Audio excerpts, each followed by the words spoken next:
ဒီချမ်းကြီးကမင်္ဂလာဗျဒီကောက်တော့ကြောညီကိုဒီမှာ Sin Airsoft ဆိုတဲ့ Sin Airsoft ကုမ္ပဏီကထုတ်ပေးထားတဲ့ JBC Fast တစ်မျိုးရောက်တာလေးကျွန်တော်ပြချင်တော့ပါဗျကျွန်တော်ဒီမှာလောဆယ်10တဲ့တပုံးရောက်ထားပါတယ်ဒီကောင်လေးက 5.56 ပေါက်3ပေါက်ပါမယ်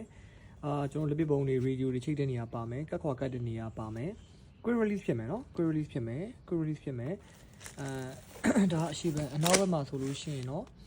ကျွန်တော်တို့မှာကတ်ခွာကတ်တဲ့နေရာတွေပါမယ်နောက်ဒါကျွန်တော်ဒီပြန်ဆွဲတဲ့နေရာတွေပေါ့နော်ကြီးဒီပိုင်းထိလို့ရှိရင်ပြန်ဆွဲထုတ်တဲ့နေရာတွေပါတယ်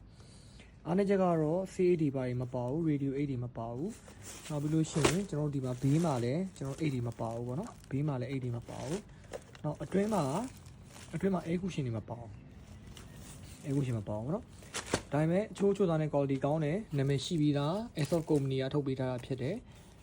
ဒီမှာ clip တွေဆိုရင် quick release တွေတုံးထားပေးတယ်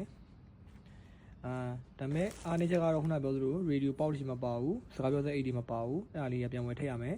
ဆိုတော့ GBC Vest ဖြစ်တဲ့အတွက်တခြားခပ်ပတ်ဒီပိုင်းနဲ့တွဲသုံးမှာဆိုရင်တော့အဆင်ပြေလိမ့်မယ်အတွင်း air cushion မပါဘူးနော်ဒီကောင်လေးဈေးပေါ်မယ်1000နဲ့1500ကြားပဲเนาะထိုင်းဘက်1000နဲ့1500ကြားပါမယ်ရှိပါမယ်ဗျနောက်ရကြလို့ရှိရင်ကျွန်တော်ဒါလေးကိုဝှက်ပြပြီးတော့ကျွန်တော် post tag တင်ပေးပါမယ်ကျေးဇူးတင်ပါတယ်ဗျ